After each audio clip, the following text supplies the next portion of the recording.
Hi, my name's Dan Carmichael and welcome to my home.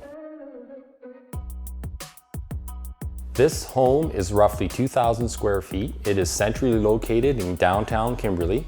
It also has a political office down below us, the MLA's office, and it has my wood shop, Kootenay Woodworks, in the back. I've been working on this building for roughly 3.5 years, and I am very, very close to being net zero, meaning I produce the majority of my power through the use of a 14 kilowatt solar array.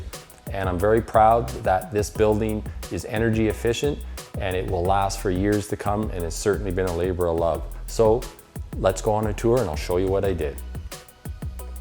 Here are where my solar panels are. I've got a 14 kilowatt system consisting of 32 370 watt panels. There's 20 panels on this flat roof here, and with an additional 12 panels above me on the stairwell roof.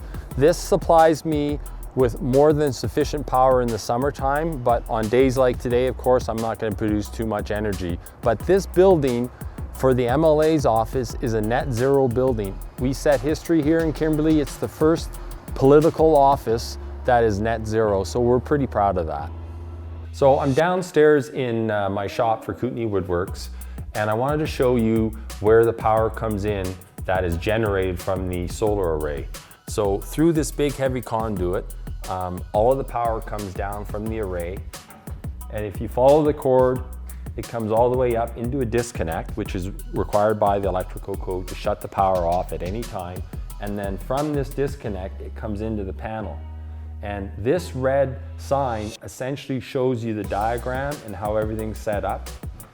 And then when you open her up, it's as simple as having this cable coming into a breaker, and then it supplies power into my system. And if it's not needed, the net metering dumps it back into the grid.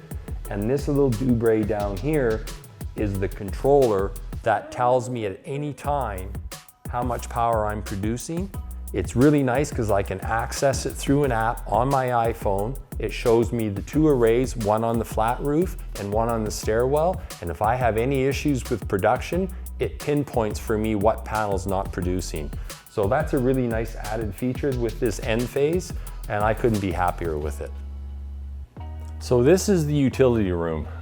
When I set out to plan this building, I wanted to try to have a centralized point in which to run my electrical, my water, mainly hot water, and HRV from. This utility room helps me achieve this. Now I can run the panel from downstairs up to here with one wire run, and then the electrician was able to do short wire pulls from this central location out to the rest of the house on the upper floor, which saved me a tremendous amount of money and time. Secondly, the other important feature is having the hot water tank centrally located, and it's within 15 feet of my bathroom where I use most of my hot water, and the kitchen. So again, you're not having long runs for your water lines, and then having an electric pump that circulates your hot water is the other key energy efficient thing that I've done. If you can imagine having to flow your tap for a minute or 2 minutes before it gets hot, imagine how much water you're wasting.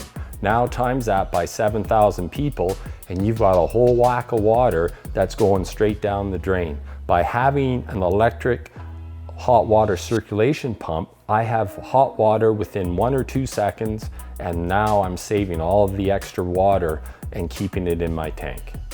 So one of the nice features that I'm really pleased with is this induction stove.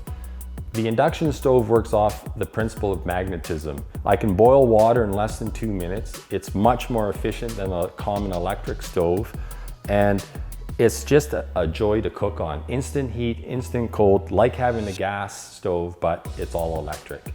And for me, it works great.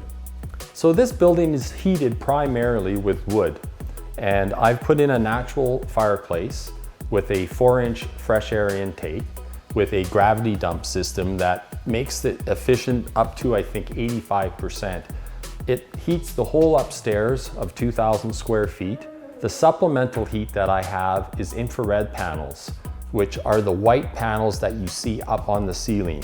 Those are 67% more efficient than traditional baseboard heaters, and I purchased those through a Quebec company called ILO Technologies in Quebec, and I'm really happy with them. They allow me to zone the space so each room has its own thermostat, so you can climate control the entire building.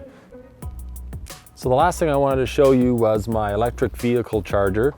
Thanks to BC Hydro, I got a rebate of $650, and I'm essentially making my own gas. So I bought an electric car.